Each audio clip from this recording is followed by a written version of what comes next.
Tamam Buse, çok güzel bir fikir. Bu köpekleri salacağız, sen de kedi sesi çıkartacaksın.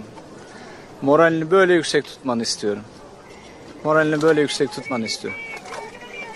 Tamam, tamam, biraz sabret, biraz sabret, biraz sabret, biraz sabret. दोस्तों कल आपसे एक बहादुर तुर्क बच्ची की video share की गई थी जो जलजले के बाइस गिरने वाली इमारत के मलबे तले दबी थी, जिसमें रेस्क्यू एहलकार इस मलबे तले दबी हुई बच्ची से फ़ोन पर इसके दबे होने की लोकेशन मालूम करने की कोशिश कर रहा था।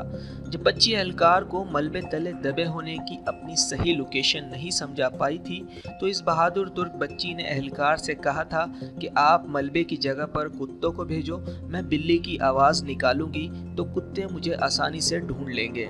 जिस पर एहलकार ने इसे सब्र का दामन ना छोड़ने और हौसला बुलंद रखने का कहा था। आखिरकार इस बहादुर बच्ची ने हिम्मत नहीं हारी और एक दिन से ज़्यादा मलबे तले दबे रहने के बाद बच्ची को बचा लिया गया है और रेस्क्यू एहलकारों ने इस बहादुर बच्ची को मलबे से निकालकर अस्पताल में दाखिल करा दिया है। Canlı çıkarılan vatandaşımızı Uğur Tüney gösteriyor. Hemen hastaneye götürülecek ve ilk